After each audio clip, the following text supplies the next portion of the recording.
முருகன் வந்து வெவ்வேறு வடிவத்தில் இருக்கலாம், வெவ்வேறு பேரில் இருக்கலாம். அவனுடைய அன்பும் அவருடைய ஆனந்தமும் வந்து ஒன்று தான்.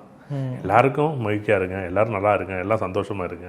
அதை விட்டு வந்து இந்த கேள்வியை பொறுத்தளவுக்கு இந்த நிகழ்வில் அழகாக வந்து எப்படியா இருந்தாலும் எல்லா இடத்துலையும் வந்து படிக்கிற புள்ள வந்து எப்படியா இருந்தாலும் அந்த விஷயத்தை படிக்கும், புரிஞ்சுக்கும். அதுமாரி தான் வாழ்க்கையும் அவரவர் பார்வையிலேருந்து இது வந்து வித்தியாசப்படும்.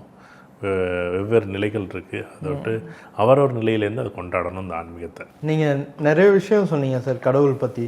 அன்பே சிவம் படத்தில் கூட கமல் வந்து மாதவன்கிட்ட சொல்லுவார், இன்னொருத்தன் கஷ்டப்படுறத பார்த்து கண்ணீர் விடுற பார்த்தியா நீயும் கடவுள் தான் அப்படின்னு அந்த டயலாக் வரும். ஸோ வந்து அப்படி ஒவ்வொருத்தர் பார்வையிலையும் ஒவ்வொரு கடவுள்கள் இருக்காங்க. உங்களுக்கு எதுவும் அனுபவம் இருக்கா சார்? கடவுளை பார்த்ததாவோ இல்லை கடவுள்கிட்ட? நிறைய விஷயம் இருக்குது. ஏற்கனவே ஒன்று சொல்லிட்டீங்க நீங்கள். நிறைய இருக்குது, ஒன்றும் இல்லை, நிறைய நிகழ்வுகள். அது வந்து எப்பயுமே வேண்டுதல். நம்ம இந்த கோயில் போனால் எல்லாரும் வேண்டுதல் வைப்பாங்க, நான் வேண்டுதல் வைக்க மாட்டேன். எனக்குன்னு நான் வேண்டுதல் வைக்கவே மாட்டேன். பொதுவாக வந்து நான் கூட அர்ச்சனை கூட பண்ணும்போது நான் இது கூட பரிகாரமாக கூட நீங்கள் யாருக்காச்சும் சொல்லலாம். ஏன் அப்படின்னா, நான் ஒவ்வொரு வீடியோலையும் நிறைய பரிகாரம் எதுக்காக சொல்கிறது அப்படின்னா, கோவிலுக்கு போனால் எல்லாருமே பேர், நட்சத்திரம், ராசி சொல்லுவாங்க. நான் என்ன பண்ணுறேன், சாமியோட பேருக்கு அர்ச்சனை பண்ணுவேன். நீ நல்லா இருந்தால் நான் நல்லா இருப்பேன்.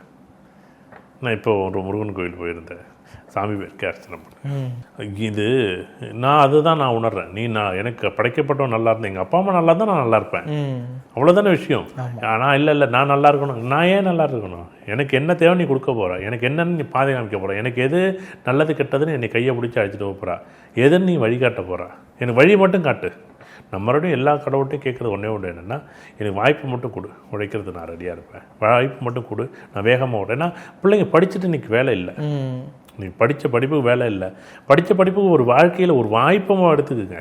ஆனால் என்ன வேலை கிடைக்குதோ அதை ஃபஸ்ட்டு பாருங்கள். ஆனால் நான் என்ன பண்ணேன், இல்லை நான் பிஇ வந்து எலக்ட்ரிக்கல் படிச்சுட்டேன், நான் வந்து மெக்கானிக்கல்லாம் போக மாட்டேன். அட்லீஸ்ட் நீங்கள் இதில் போய் ஒரு 6 மாதம் வேலையை பாருங்கள். அட்லீஸ்ட் இன்றைக்கி போய் பாருங்கள், நாளைக்கு மாற்றிக்கலாம். இப்படி என்னுடைய பார்வையில் வந்து நிறைய நிகழ்வுகள் இருக்குது. அது வந்து அடுத்தடுத்த நிகழ்வில் நான் அதை பற்றி பேசுகிறேன். கண்டிப்பாக. ரொம்ப சந்தோஷம். நன்றி.